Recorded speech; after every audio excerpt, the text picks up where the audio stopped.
Good afternoon, everybody. My name is David Lozano, and I'm the Executive Artistic Director of Academy Theater Company. And welcome to the Actor's Tools for Calming the Mind.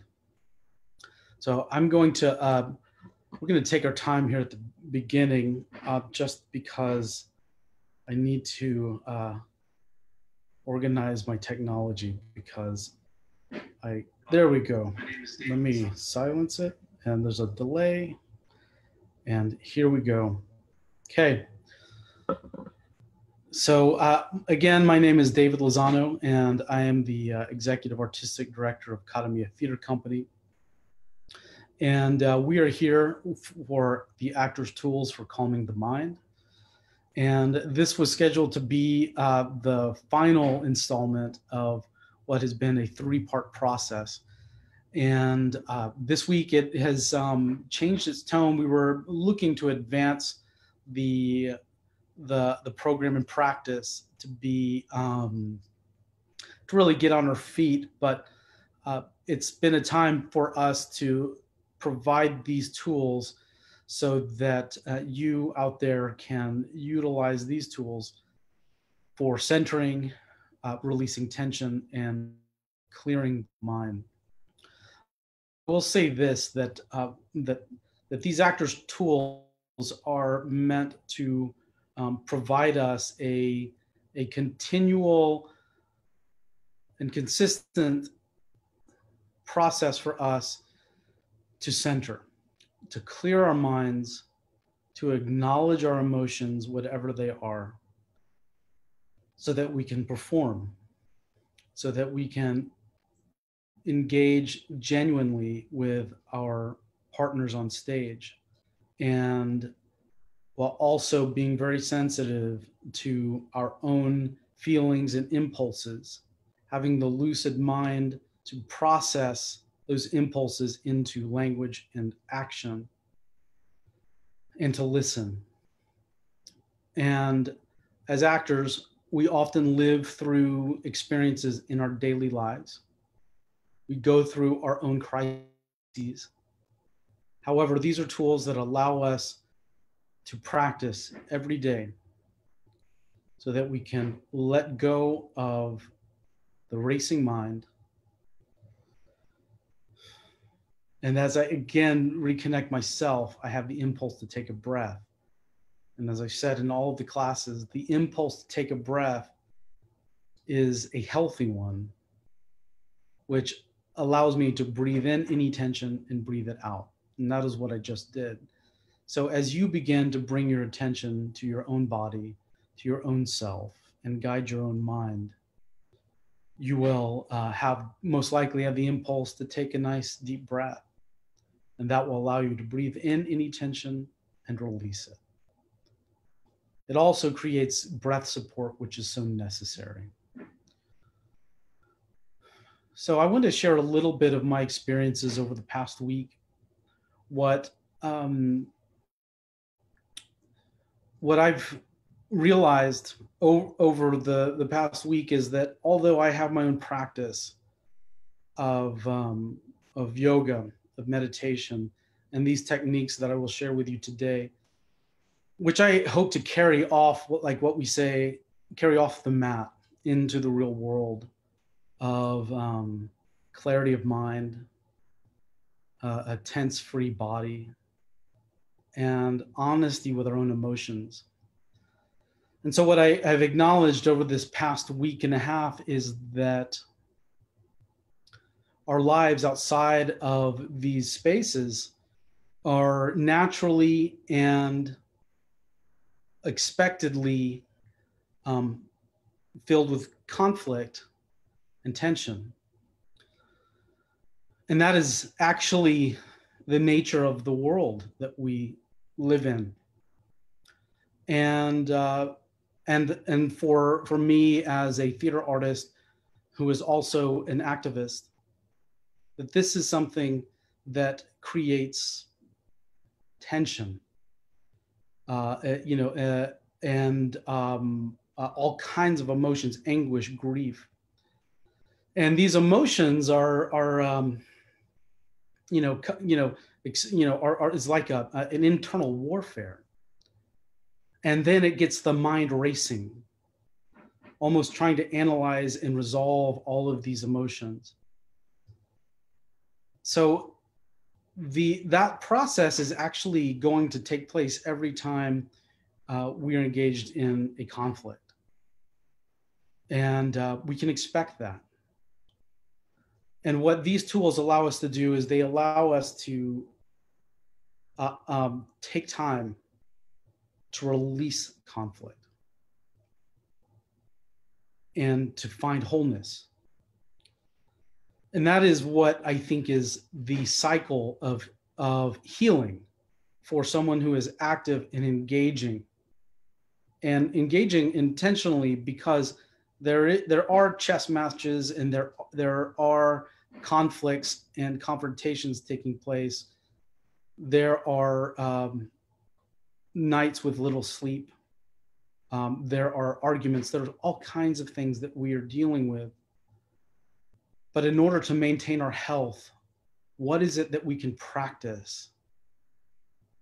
If not every day, regularly, but I would suggest, what is it that we can do every day that allows us to let go of the conflict, at least when we are with ourselves, alone? Let go of our conflicts within ourselves, the racing mind, or even the obsessive mind, and allow ourselves to guide our attention as we see fit. Because conflict is a little bit like pain that we don't address, is that conflict and emotion and anguish, it kind of spirals. Once we can release it, it can unspiral. Release the tension, clear the mind, acknowledge the emotions and our reality in this moment in time. Find wholeness. Then we can step away and go into the world. Again, we don't go out looking for conflict. But as we are trying to provide justice and to work with others, and for many of you out there leaving the house and going to protests, how can you come to a space where you can release the conflict and the anguish, even if only by yourself? And this is the process that I hope to share with you today. Again, these are actors' tools for calming the mind, and these are based on work that I've been doing for 25 years, inspired by 3 of my mentors. And so I'm going to share this with you, and we're going to go step by step. So the first step is very simple. I just want you to make the transition from where you came from to this present moment. So, for example, I came from putting together an announcement for an event, a Q&A next week. I was racing to get the material out to our communications coordinator. So I was rushing. So I'm going to make that transition. I'm trying to get that done and let go of that mind and that mindset, that feeling. And I'm going to come and bring my attention to my body in this space, in this moment. So I ask you to make that transition. Good. I'm going to ask you to share what I call abhava, which is the flavor of the moment, the feeling of the moment in Sanskrit. So how is it that you feel at this moment? And it's important to be very honest. And I would say that this work, especially at the beginning, really this whole session, is a dialogue with yourself. And so it's the first dialogue of the actor in the process.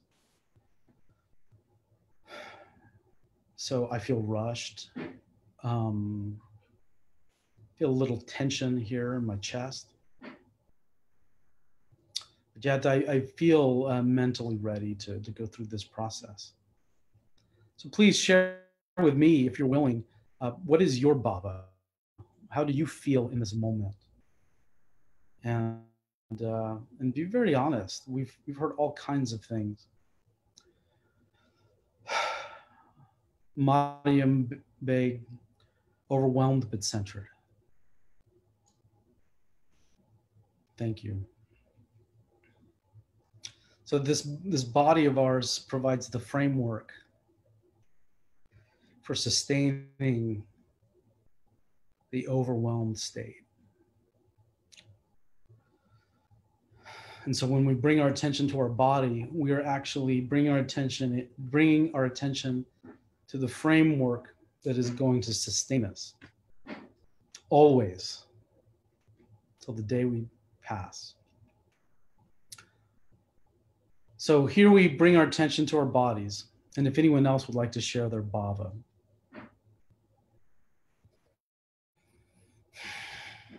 So we bring our attention to our bodies. Bring your attention to your bottom that is seated. And again, this framework, this physical framework is what allows us to keep from crumbling.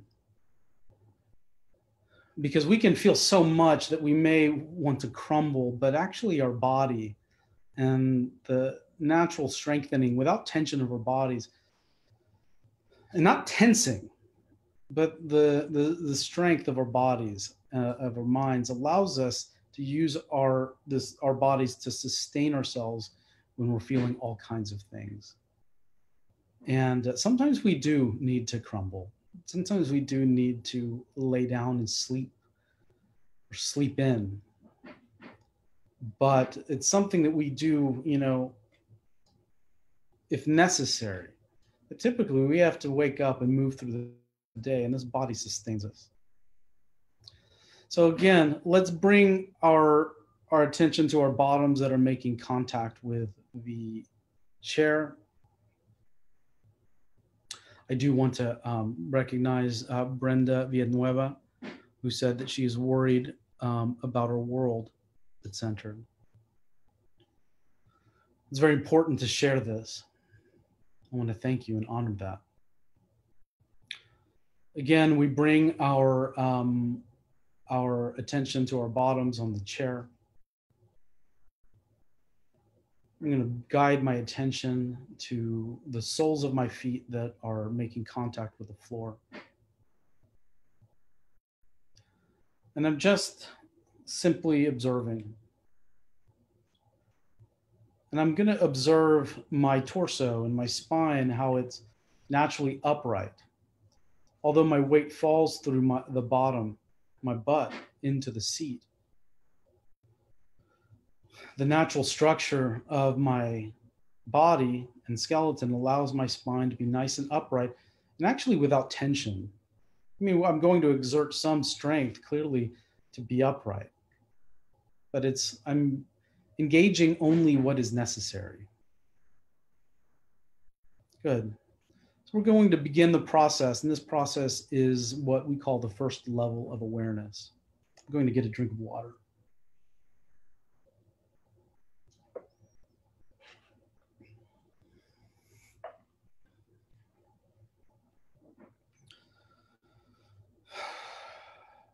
Another impulse to breathe. As I begin to bring my attention to my body in this space, the impulse to breathe allowed me to breathe in any tension and to exhale any tension and create breath support. And I invite you to do that, not to do it too repetitively, because you could increase your heart rate. But when you have that impulse, I invite you to do that. Okay, let's begin. I'm going to invite you to bring your attention to the soles of your feet that make contact with the floor.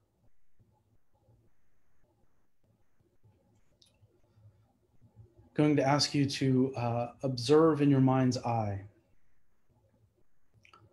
the skeleton of your feet.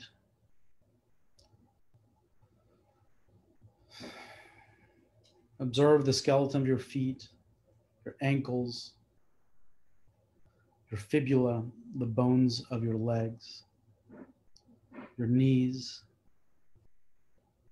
the femur, the bones on the upper legs, pelvis, your spine. Observe your spine made up of vertebrae stacked one on top of the other.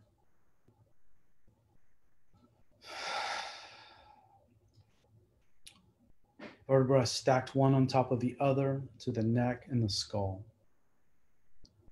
So my spine, neck, and skull are nice and tall.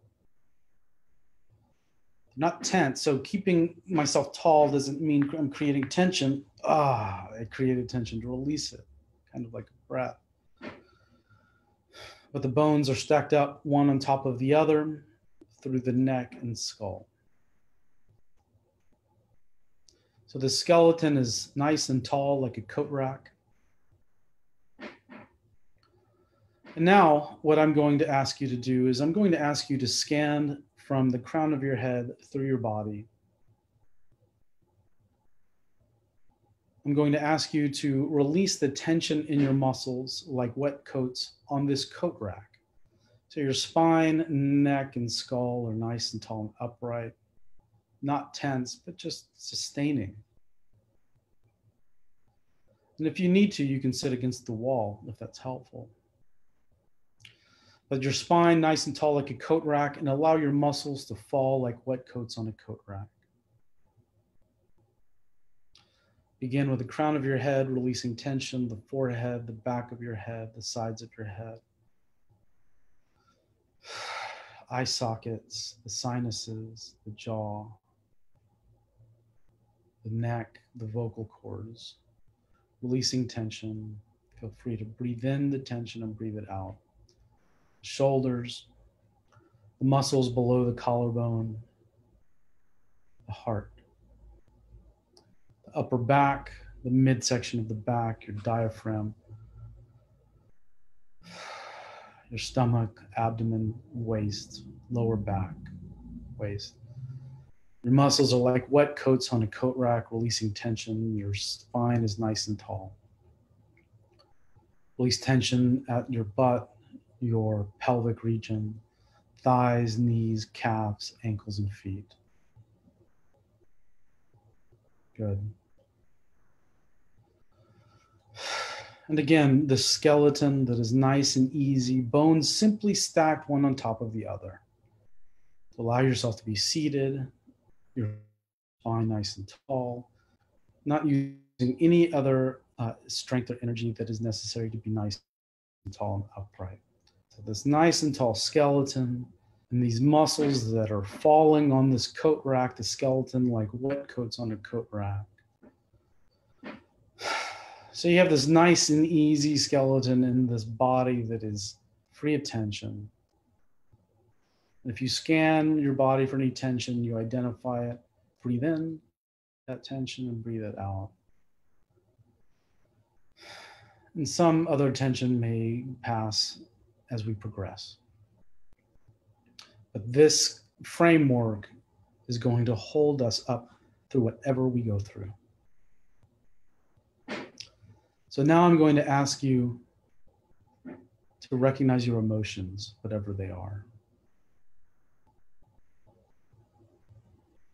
And if you feel any tension as you connect with these emotions, just breathe it in and breathe it out.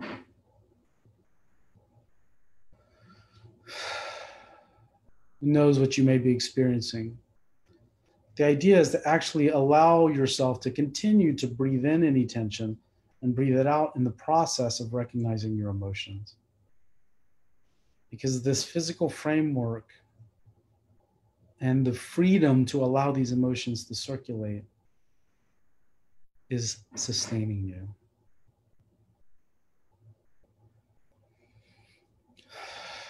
And maybe emotions aren't the right word, or even just feelings. Just let them be. Allow them to circulate. As my teacher said, emotions are like water. They will flow and they will dissipate and transform.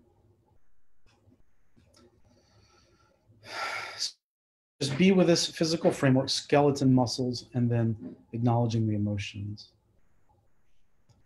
And the mind has already begun to become clear just by allowing ourselves to guide us in the reality of what is, and guiding ourselves to release tension in this process.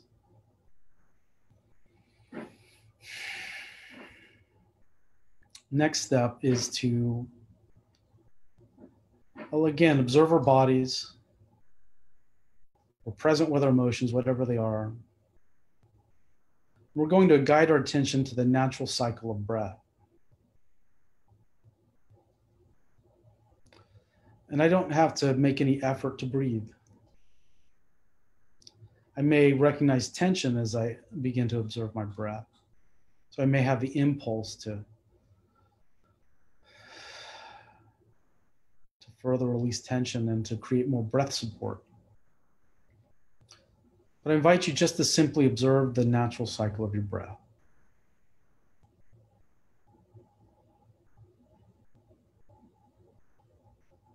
It's like a Ferris wheel.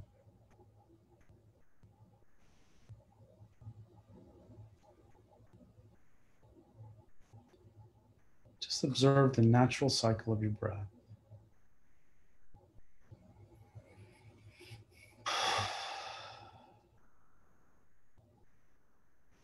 I'm going to keep doing this, but I'm going to ask you to let go of any thoughts of the past, any thoughts of the future, and release your grip on any preoccupations of the present moment.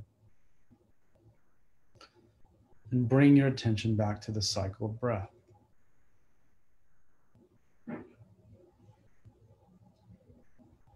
it helps to envision the Ferris wheel.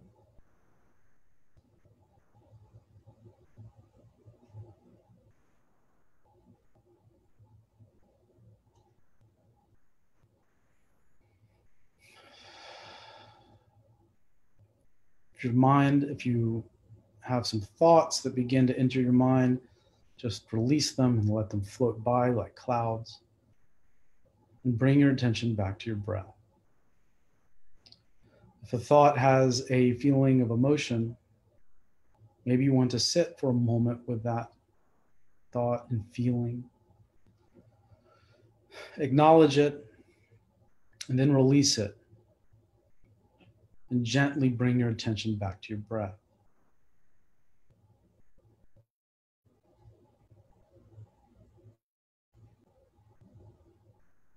And this is the practice of letting go.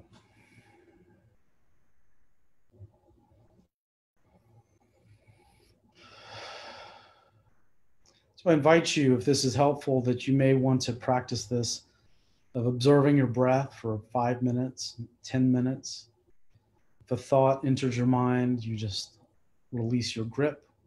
If you recognize an emotion, you just take a moment, observe the emotion, and gently bring your attention back to your breath. And especially in this framework of the nice and tall and upright body, upright skeleton, and the muscles that fall like wet coats on a coat rack,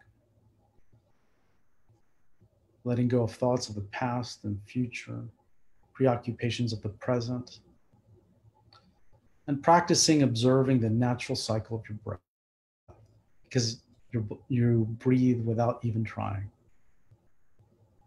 which shows us that we can release so much effort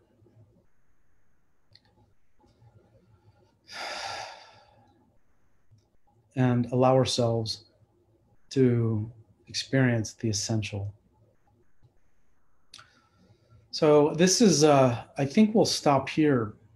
Like I said, this is meant to be part 3, in which we really go to our feet after this. But I feel that the moment that we're in, I think it's important that we recognize again what we're going through, and that that I take this moment to share this process, so that maybe these can be tools for you that you can use whenever you need them. Because it's important for us to feel healthy, to feel whole, to feel that we can work with our bodies so that they feel good,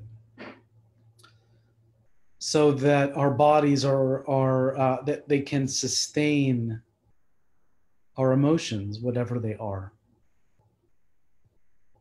Because as an actor, we experience emotions, but they also flow.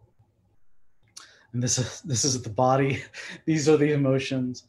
So the body, it's important for us to cultivate the ability so that our body is a framework for experiencing all kinds of emotions. And that we don't have to guard them with tension, but we can let them flow. To feel healthy, to feel whole, to feel sane, so that we know that all of these emotions that we experience are human, are natural. That we begin to clear our minds by working with our bodies and being present with them, working or acknowledging our emotions. Just the act of guiding our attention cleanly and clearly calms the mind. Similar to a musician that is playing and focused on their work, the mind cleans itself. And this is where you can find peace within yourself. Because maybe when you step into a dynamic with your roommates, maybe there's tension, maybe there's not. I hope not.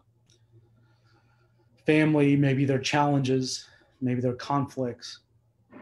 When you step outside, and maybe you go to a demonstration, you are engaging in conflict, possibly confrontation, and for a just cause, for human rights.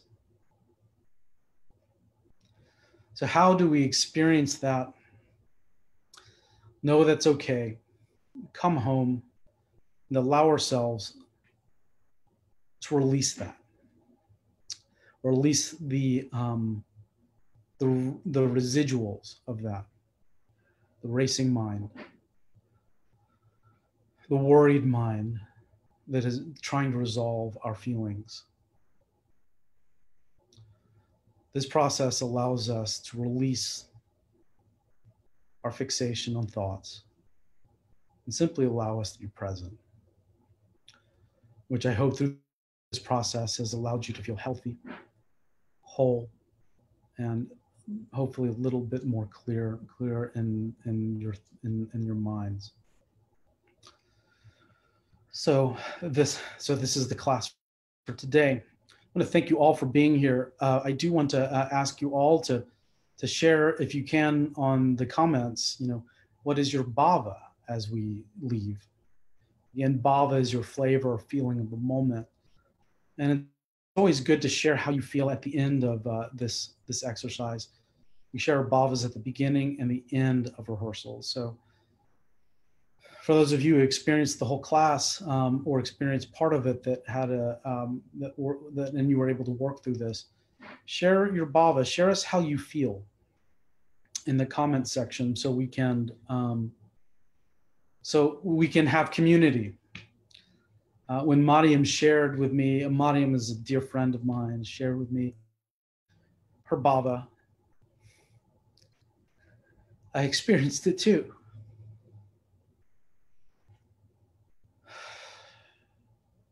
And so even though we are in our homes, we may be sheltered and isolated, or we may be experiencing all kinds of things. The sharing is our community. And bhava builds the community, builds the connection in the actor circle of the ensemble. When we go off the mat, the bhava builds our bonds with other humans, other people, our partners, collaborators. Mariam, feeling much better. Very glad. Taking deep breaths. Brenda Villanueva, release tension. Doris, great to hear from you. took a second to breathe for a few minutes. This is good. I'm very happy that we were able to engage in this way. Thank you, Frank. Thank you for joining us. So this is a recording. So if you would like to share it with anyone, we invite you to share the video, and that maybe this can be a practice that others can, again, develop in their homes. We don't have any more of these scheduled, but maybe we will. I know that they've been helpful for me in my own life that is filled with conflict and challenges. But thankfully to these practices that I've learned from my mentors when I was in my 20s, I have tools that I can use to always come back to a state of wholeness and health. So thank you so much. Namaste.